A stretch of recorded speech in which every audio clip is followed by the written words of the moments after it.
for part 2. Part 2 of chronic disease discussion. Yes. We're going to start off with diabetes, and you have an infographic here you can see from the CDC. And this is just stats on diabetes. There are currently 37 million people in the United States who have diabetes. That's about 1 in every 10. And the scary part about that is 1 in 5 don't know they have it. Yeah. Yeah, I think maybe the even scarier part is the pre-diabetes, which is just, as it says, pre-diabetes. We'll talk about more what that actually means, but 96 million Americans, and that's more than 1 in 3, are considered in the pre-diabetes category, and more than 8 in 10 don't know that they are in that area. Mind-blowing. 1 in 3. Yeah, more than 33%. 1 in 3. Goodness. That's scary. So what is diabetes? Basically, diabetes is a condition that affects how your body turns food into energy.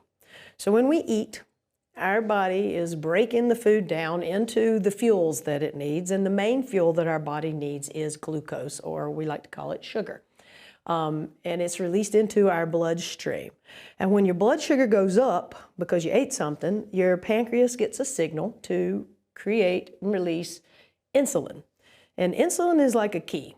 Our cells have insulin receptors, and the insulin comes out. I'm going to use my hand as a demonstration here.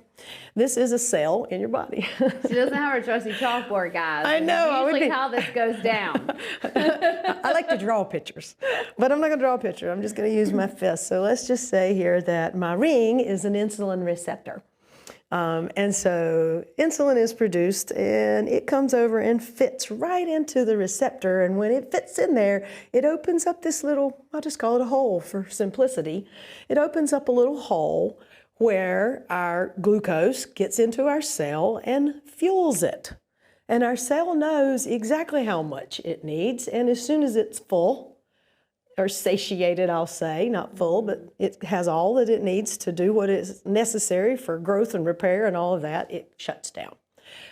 So insulin is critical that we have it, and that we have enough of it. In all cases of diabetes, what happens is we end up with too much sugar in our blood. And when that happens, basically 3 things happen. Number 1, and basically in this order, glycation. And that is proteins and fats are going to stick together with that sugar in our blood. If I were to take a Pepsi or a Coke and I dripped 1 little drop on this table, and we came back tomorrow and we put our finger in that drop of liquid, it would now be real sticky. And that's basically what's happening also inside of our veins, is that sugar is also sticky in there as well. So glycation begins. Things start to stick together. 2, when we have too much glucose in the blood, some of that will go into storage. So into our muscles, into our liver. And the 3rd thing that happens when we have too much sugar in our blood is it goes to long-term storage in our fat cells. And over time, the glycation and the long-term storage can cause some serious health problems. So heart disease, vision loss, kidney disease. Diabetes causes a lot of problems. I mean, it's pretty much, yeah, systemic. I've got friends from home in renal failure because of diabetes. So their kidneys are really no longer functioning, and it all started with diabetes. It's a scary disease if left untreated. If left untreated. Yes. If caught early enough, it can be reversed even. Yes. And I think that's the important thing to know with diabetes is it is the 100% lifestyle-driven disease. So we have, now this is type 2 diabetes we are talking about. Right. We'll And talk get about into the differences. Type 2 diabetes is 100% lifestyle-driven. So and we it's most do prevalent. have control. Now there are populations, people that have a higher predisposition of, their threshold of insulin resistant is just, again, it's one of those things where more predispositioned. However, we have control over diabetes, which is the good news, right? That's good news. We can completely keep this disease in check if we're doing the things. Yep. Common types of diabetes. There's type 1 diabetes, and this is where your body just doesn't make enough insulin. And this is actually, I think, now we're calling it an autoimmune disease.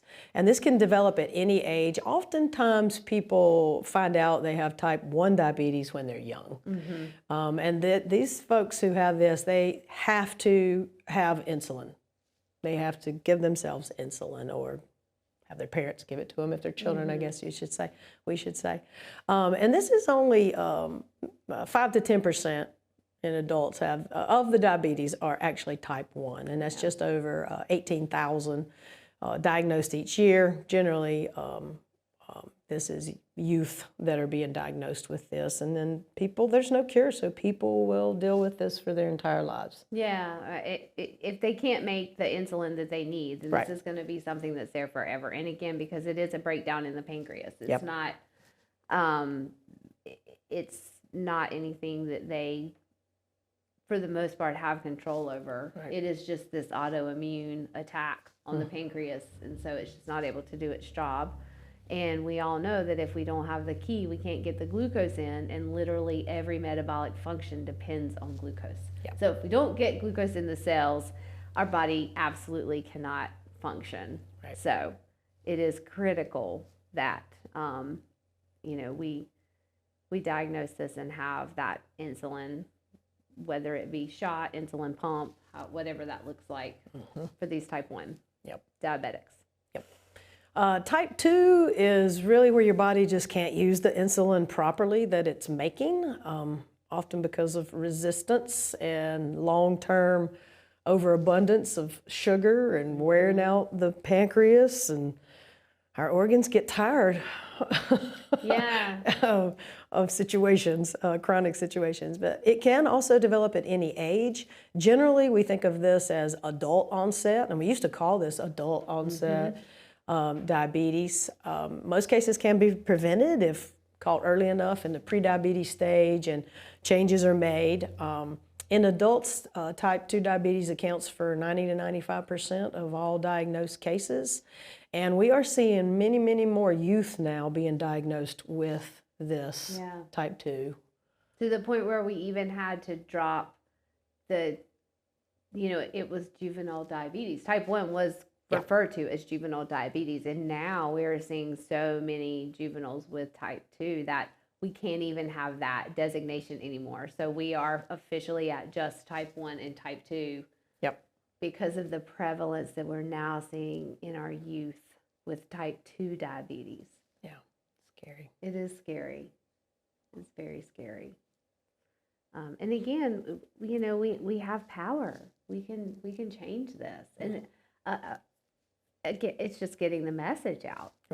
Yes, we absolutely have the power to change this just by the lifestyle choices we make, which is exciting. Yes. It is. For health coaches. All in who you ask, right? Super exciting for us. Yes.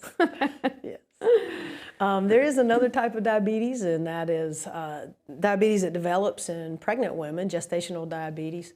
Some things to know. Babies of mothers who get gestational diabetes may be at a higher risk for health problems themselves. It usually goes away after the baby is born. However, it does increase the mother's risk for developing type 2 diabetes later in life. And also the baby's more likely to have obesity as a child or teen, and more likely to develop type 2 diabetes later in life also. So just things to be aware of in the gestational diabetes for those mothers and the children of those mothers. It's if you ever take the time to research gestational diabetes and actually the impact that it has on the fetus, it is it's eye-opening. It is. And one of my kind of like visions is if we could have a health coach in every OBGYN office to work with these mothers, because I know this is a discussion probably, you have gestational diabetes, it'll probably go away when you're, and hopefully there are places where this is taken very, very seriously, and maybe they have dietitians that even get on board yet what a great area for health coaches to be a part of, because That's a good point. it is it's really, really not good for the fetus to be in this state, and there's a lot of things that creep up with this. So it's an interesting subject to learn a little bit more about if you want to kind of geek out on diabetes and see. And, you know, again, for us to spread the word, like what's happening in your, you know, OBGYN office? How are they dealing with this? What does this look like for these mothers that are coming in and they are testing positive for gestational diabetes? And what an opportunity we have to get in there and start working with some of these young moms. So, side note.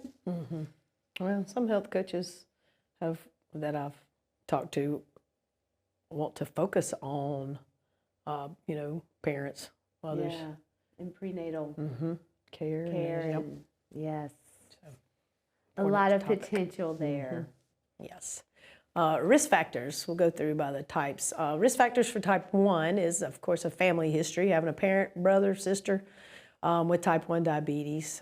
Also, age. You can get type 1 diabetes at any age, more likely to develop when you're a child, teen, young adult. Caucasians are more likely to develop type 1 diabetes, and there is no known prevention right now for type 1 diabetes. Yeah. Risk factors for type 2, being overweight, being older than 45, having a parent, brother, or sister with type 2 diabetes, being inactive, and specifically exercising less than 3 times a week, having had gestational diabetes or giving birth to a baby who weighed more than 9 pounds, and having polycystic ovary syndrome are all risk factors for type 2 diabetes. Risk factors for gestational is having had gestational diabetes during a previous pregnancy, giving birth to a baby that weighed 9 pounds or more, being overweight, being 25 years and older, having a family history of type 2 diabetes, or also, again, having PCOS. And know these risk factors. They are important. Yes. Screening for diabetes, there's several different screenings. Probably the best one I think of is A1C. Maybe it's the most common. I guess I should say. Well, and fasting. I don't know. Not everybody orders an A1C, That's which true. is surprising. That's true. There will always be a fasting in your metabolic panel. That's the basic one. Yeah. Maybe that's the free one. Yeah. Yes, the A1C though, and you definitely need to know these levels. And the reason why A1C is, I think, a better measure is actually measuring like the red blood cells, right? And red blood cells live to be about 2 to 3 months old. And so when they are doing an A1C test, they're looking at the lifespan of these red blood cells. So it's a measure over several months. It's not just the measure overnight, so to speak. And so be sure you know less than 5.7% is normal, 5.7 to 6.4 is pre-diabetic, and greater than 6.5 A1C is considered diabetic. The fasting blood sugar test is just fast overnight, go have your blood drawn. Less than 100 is considered normal, 100 to 125 is considered pre-diabetic, and greater than 126 is diabetic. Other screening test is a glucose tolerance test and a random blood sugar test. The glucose tolerance is, it measures your blood sugar before and after you drink glucose, basically. So you'll fast overnight, they'll test you before you drink this liquid stuff they give you, and then they'll check it again like an hour later, 2 hours later, maybe 3 hours after you've had this liquid sugar. And after 2 hours, your blood sugar level of 140 or lower is considered normal, 140 to 199 is prediabetes, and 200 or over is considered diabetes. The random blood sugar test is basically just testing at any time. I think of this as a prick test at home or something. I think this is good to have if you're monitoring your blood sugar levels. Anything over 200 or higher is considered diabetes, although I don't think this is used to put you on medications and all that. I think they use the other test. So variable what you would see. Right. Yeah. Yeah, I can shoot mine way up high just with some oatmeal. Yeah. Yeah. It's those continuous glucose monitors. What an amazing development in our world of Right. managing diabetes. I have seen a few of my clients, if you are diabetic, then they have access to CGMs. And it's a game changer. Again, when you see that data right there in front of you, it is a game changer. Yeah. And it is such a fun tool to have and be able to monitor. Beth and I got our hands on some. We did. And wore It 'em was a really for a fun month. It was. I did so much research. Although Yeah. I ate horribly because I wanted to test things like an Oreo Yeah. and a Reese cup. Yeah. Yeah, and a bowl of blueberry, you know, because I wanted to see these things that I'm pretty sure were horrible for me. And what was bizarre was the Reese cup was not terrible. Yeah, I bet, because the same thing with me. I had a cookie and it didn't spike at all. Wow. Didn't move. And I'm sure it's because the fat was muting it, the response. So it does, Yeah. you know. One Oreo though, one. Pew, my blood sugar. One Oreo. Oatmeal made mine spike. Yeah. Plain oatmeal. It was not sugared up oatmeal, but it didn't have any kind of nuts or anything else in it. It was just oatmeal, and it spiked it. It's amazing. You know something I found surprising? I'm scrolling now. Corn chips. I didn't think corn chips, plain corn chips, but they spiked mine. Oh, I thought you were going to say the other way around. Yeah, because I mean, that's just a refined carb. Yeah, I did. I was Which just shows you. maybe I was if just you look at the fiber in a corn chip, it's not much. right. That's You true. know, if you look at like a tortilla chip, you would think, oh, well, if it's just corn, there's got to be some fiber in here. There's not much fiber. So I was surprised by that and saddened a little bit because I love corn chips. Yeah. So I mean, I still eat them, but now I'm mindful about when I am eating them. Realize, hey, I don't want to eat them totally by themselves. Yeah, this is gonna. But it was a fun month because we got to do, and I eat a lot of healthy things to see. And I'm like, yeah, of course, I knew this was probably going to just keep me steady. Yeah, and when you eat your protein first, it made a huge difference. Walking after I ate. I was getting ready to say, what's been most enlightening for my clients is to watch it if you walk after post-meal. Just walk for 10 or 15 minutes after, and I could do the same meal, and a spike the first time, and the second time not, as soon as I hit the ground walking. Yep. So movement helps Yeah. keep it steady. It does. Which is motivating. I wish everybody could wear one for a month of their life, just to learn what their body, because it is, I mean, there's some similarities. I bet Oreos would probably spike it for most everybody, but maybe not. I don't know. Everybody's so different. I know there was some studies done with twins where the exact same foods, one would spike blood sugar, the other one would not. It was remarkably different. Yeah. Even though, because our gut biome has so much to do with what we absorb. yes, exactly. Fascinating. Fascinating. Yeah.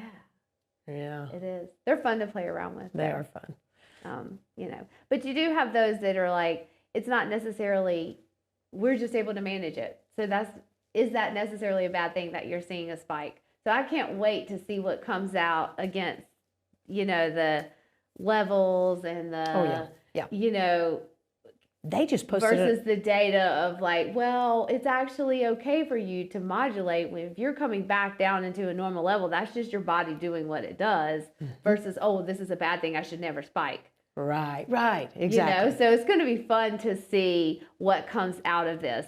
This is all in normal people. Now, in diabetics, it is game changer. Oh, yeah. Game changer. Yeah, glad you said that. To see, you know when you're spiking outside of normal. Like, we're not spiking outside of normal levels. We're just watching this little roller coaster go up and down, and we're coming back to normal, you know. Which is probably why we're not going up to 900. They are marketing to normal people versus diabetics, your levels, which I will say they have a phenomenal website and a phenomenal newsletter. So if you're just interested in getting just like little blurbs on just diet and levels.com, they have really, really good newsletter. I get a kick out of reading their newsletter. Their news this past week, I think I read an article on, because their study is finding that oatmeal spikes blood sugar in almost everyone. And they're talking about the oatmeal that has been rolled and Right. Like just Yeah. your regular old-fashioned oats. Yes. Yeah. Yeah. And so they had an article on how to make your oatmeal healthy, Yeah. how to make it not. Have these incredible Yeah, spikes. exactly. Yeah. They have some cool stuff. They really NutriSense is another company that's doing CGMs on normals.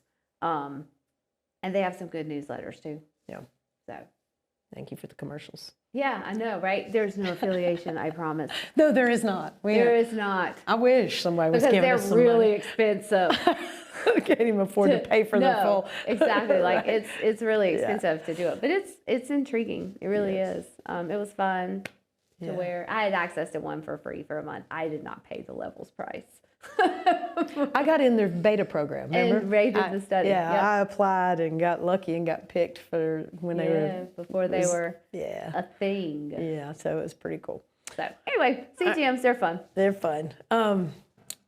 Prediabetes, back to our conversation. So prediabetes, 1 in 3 or 88 million adults have prediabetes in the US, and 80% of the adults with prediabetes don't even know that they have it. The blood sugar levels are higher than normal, but not high enough yet to be classified as type 2 diabetes. But it does raise your risk if you're in prediabetes of type 2 of having heart disease and stroke down the road. And the good news is it can be reversed just with changing your lifestyle to have more healthy lifestyle habits. Yeah. And I will say, I see this a lot. People who know they have prediabetes do not take it serious. I mean, they really do not. And I don't know if this is just language from their physician that it's like, oh, well, who cares? You're not diabetic yet. And so I end up having a lot of conversations around prediabetes and what that is and what that means, because like, oh, well, my doctor said it doesn't, I'm not pre-diabetic yet. So, I mean, I'm not diabetic yet, that this doesn't matter. And, you know, it's kind of like, well, we wouldn't have a category. It would just be, you don't have diabetes or you do, if this was this thing that didn't matter. And, you know, what we know is once you're diabetic, if you think about that keyhole, becoming diabetic means the keyhole is broken. In prediabetes, the keyhole isn't necessarily broken. It's that it's having a harder time letting the key in. It's kind of how I think about it. That is probably not a scientific basis behind my thought process. So once the keyhole is broken, when you're diabetic, you know, we say that it's reversible. Can we get our blood sugars back into normal limits? Absolutely. Can we fix the keyhole? No. So we're always going to be susceptible to that, because once the keyhole is broken, it's broken. And so when we're in this pre-diabetic phase, it's the perfect opportunity to keep that keyhole intact. Right. And so it is important. Yeah. If we are pre-diabetic, it is our body telling us, hey, key is getting ready to be broken inside that lock and never come out again. And boy, if we listen at this stage, it is completely reversible. Yeah. And so I have just seen in my experience that a lot of times pre-diabetes is not taken very seriously. I felt like it was created so people would take it seriously. Like, Yes. hey, wake up exactly. call. Right. You're headed. Your head. Yeah. the Like this direction is your is body gonna- talking to you. Yeah, like, some hey, we need to make some changes. It's time to do that so that we don't end up with a broken keyhole. Right. So anyway, side note. Thank you for the side note. Yeah, you're welcome. Okay. Symptoms of diabetes, and there is a long list. I'm not even sure I captured them all. These are on the CDC website, though. Frequent urination, especially during the night, feel more thirsty, chronically thirsty, weight loss at certain points, increased appetite, blurred vision, numbness or tingling of the hands or feet, tiredness or fatigue, dry skin, sores that heal slowly, and more infections. A lot of stuff. A lot of stuff. A lot of stuff. A lot of stuff we don't want. Symptoms of diabetes type 1 has a few extra ones. You may feel nauseated, you may vomiting or stomach pains. Type 2 diabetes symptoms often develop over years and can go on for a really long time without being noticed. They are hard to spot, so it's important to know the risk factors for type 2 diabetes and also visit your doctor if you have any of those risk factors. Gestational diabetes usually shows up in the middle of the pregnancy. It typically does not have any symptoms either. And pregnant moms are generally tested now between 24 and 28 weeks of pregnancy for gestational diabetes. Managing diabetes, of course, eat well, stay at a healthy weight, get active, stay active, work with a physician, and if you're in the diabetic stages, take the medications regularly that will manage your blood sugar. Yes. Very important. Very important. I know it's hard though. I know a handful of people who can't afford. Yeah. So they take the medication for the first part of the month and can't afford it for the rest and start over. That's Right. that, but It's, again, compliance is tricky here too. I see that. do you? However, we have such power, really, with all of them. You know, blood pressure. When we start moving, I mean, there's a stat that even just by losing 5% of your body weight, Yeah. you can see changes in your biomarkers. Just 5%.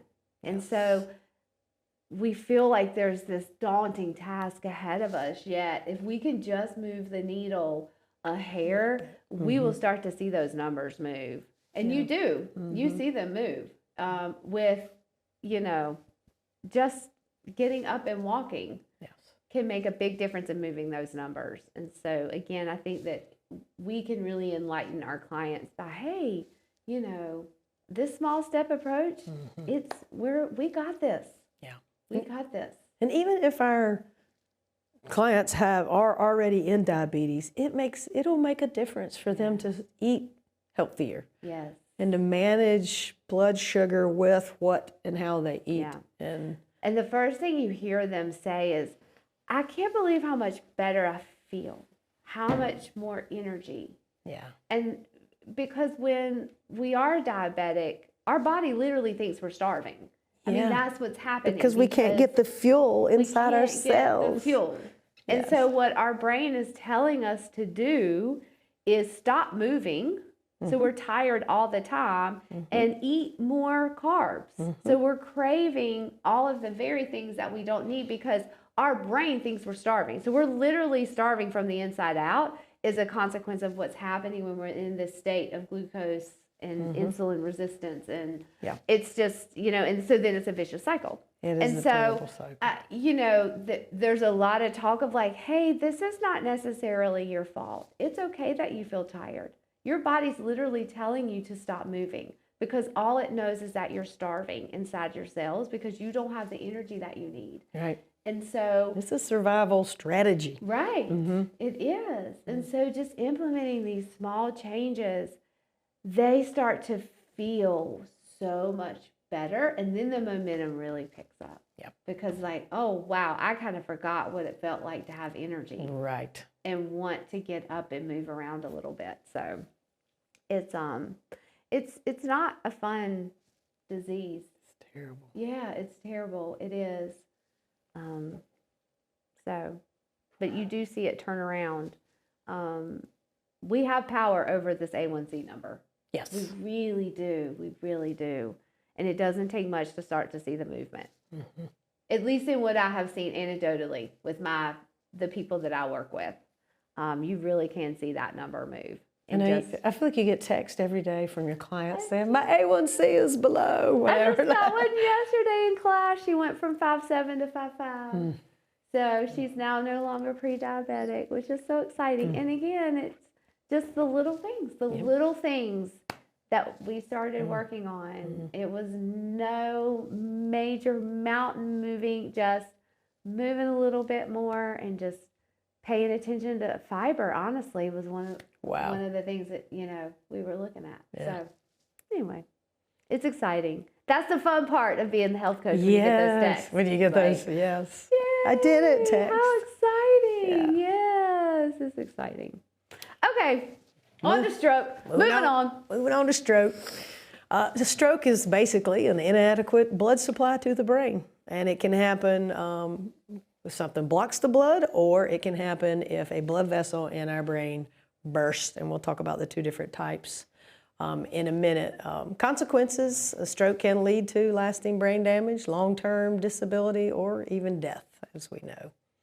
And this is just a picture showing the different types here. You've got the blocked artery. because of a lot of buildup in there, and then a blood clot. And also on the right, you see a ruptured artery.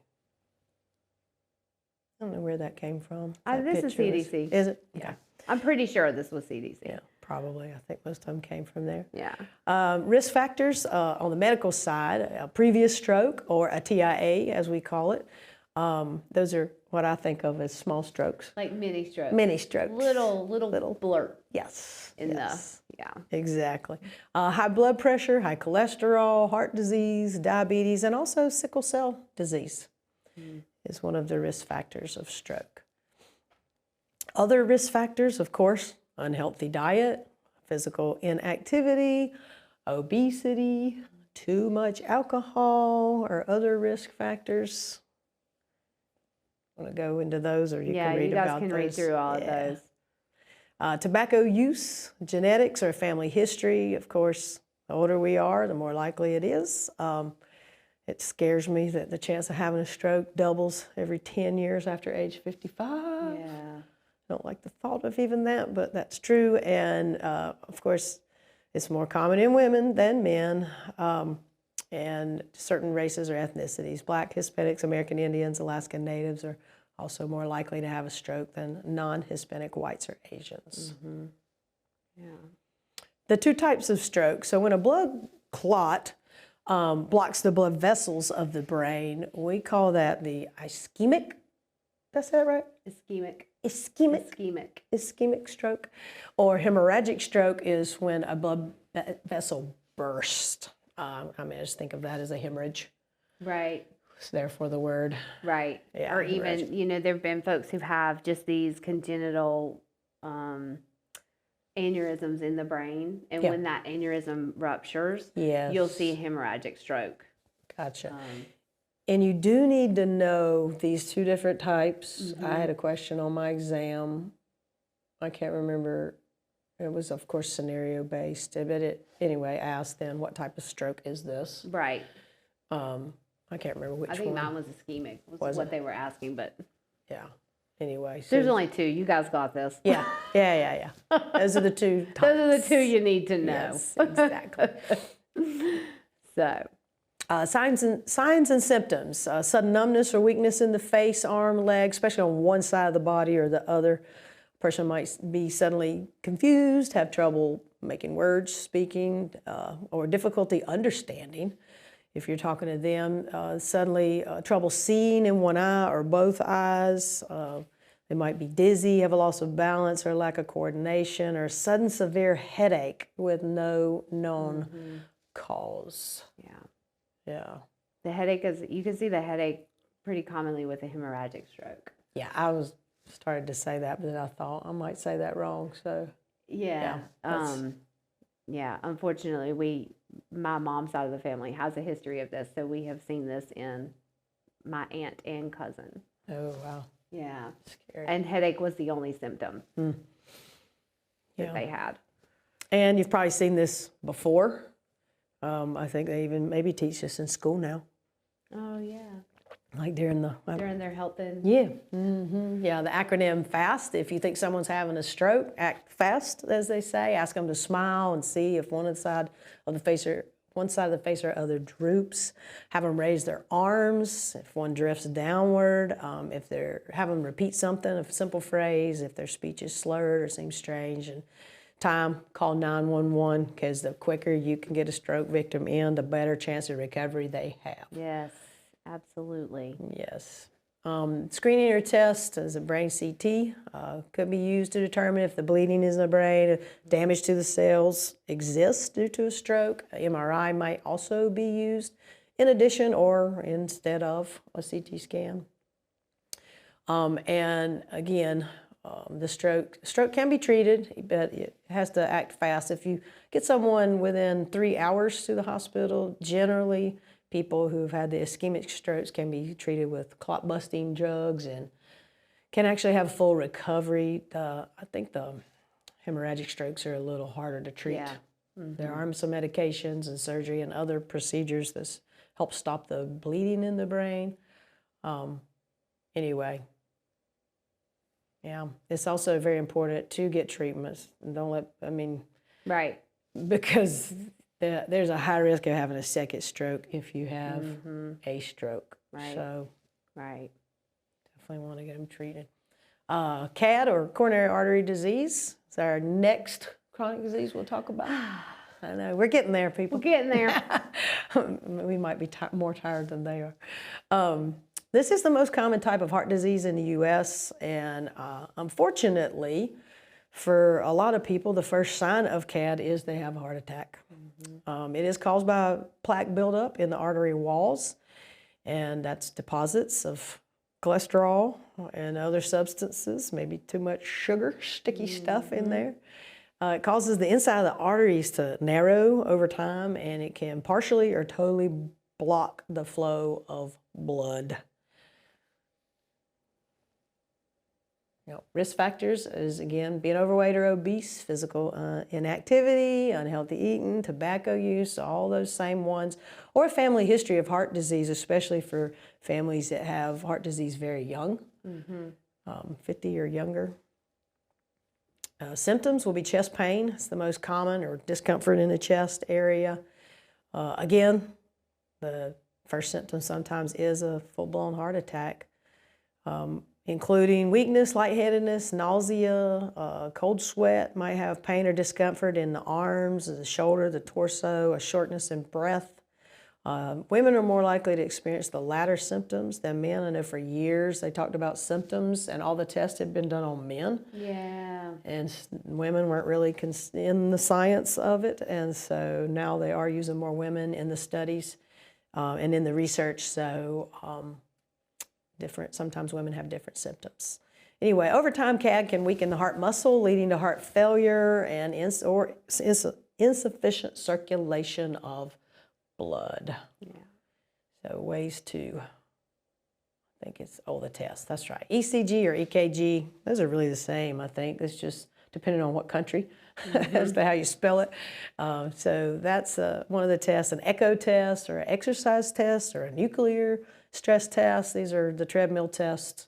The nuclear, I think, is a treadmill test where they put a dye in you and watch the dye move around. I had one of those in my 20s because I was having chest pains. Yes, yeah.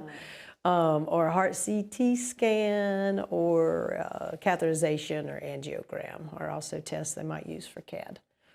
Managing CAD, of course, lifestyle changes, eating healthier, more physical activity, achieving a healthy weight, quit smoking if you're smoking. There are medicines that can treat CAD, lower high cholesterol, lower the high blood pressure, help regulate an irregular heartbeat, and also they can do some surgical procedures to help restore blood flow to the heart, put in stents and things like that. I saw again, side note, I saw a meme even. I can't remember exactly how it was. It was kind of written slightly sarcastic, but it was just talking about, so it said something about, well, it's so expensive to eat healthy. And then at the bottom, it was like, how much was that stent surgery? Oh, yeah. Like it was just referring back to. And so that's a good point. Again, we think about, it's so expensive to eat healthy and it's so expensive to do the things. Yet, you can invest in either now or you ultimately will invest in the future. So it's like you can choose to invest now or you'll be forced to invest in the future. It's really kind of what's going to happen ultimately. If we don't take care of ourselves, that investment is going to show up somewhere. Yeah, there's a lady. No doubt. There's a lady in my yoga class that says, "Pay now or pay later." Yeah, I mean, it's so true. Yeah. But yeah, I was like, yeah, you're right. I bet that surgery is pretty expensive. Yeah, I bet so. Yeah. Can't even imagine the cost involved. Exactly. So that's a good point. Right? We can avoid falling off the cliff. We just have to choose to. Yeah. And that's the hard part. Yep. And I think this is our last chronic disease we're going to talk about. This is not the last chronic disease. There's lots of them out there, but arthritis. This is inflammation or swelling of one or more joints. Two types we're going to talk about, osteoarthritis, which is the most common, and it is basically wear and tear. These changes develop slowly, get worse over time. If you're an athlete playing the same sport, you might be more inclined to have it in a particular joint that gets used over and over, that sort of thing. Also, rheumatoid arthritis, this is an autoimmune condition or disease, and this affects typically multiple joints in your hands, wrist, knees. My grandmother had that, and I remember looking at her hands, her fingers had the bony joints and turned. Yeah.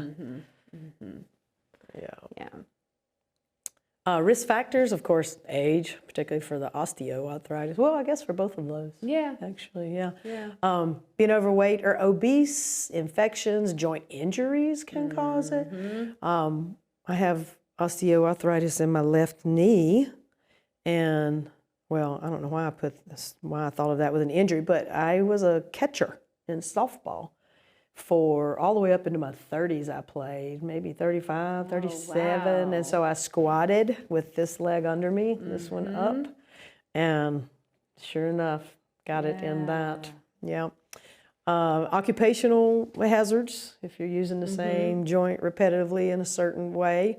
I know some people who work at a desk will have it in their wrists. Yes, I've seen actually several wrist surgeries of clients I've worked with in the occupational setting. The mouse was a great invention. Until it wasn't. Until it wasn't, exactly.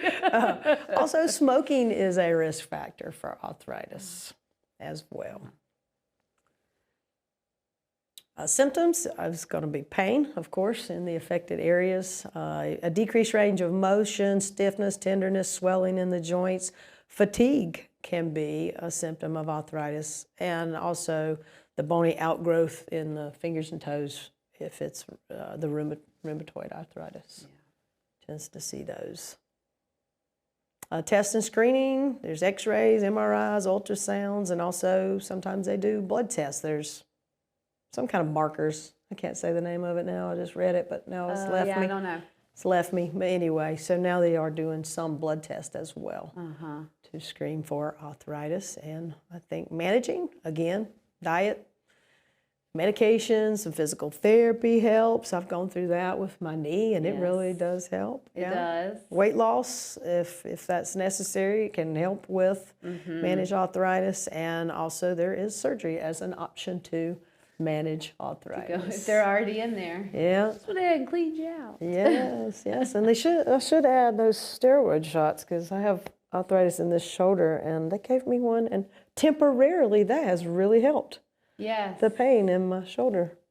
Because the arthritis, anything in ITS means inflammation in the medical world.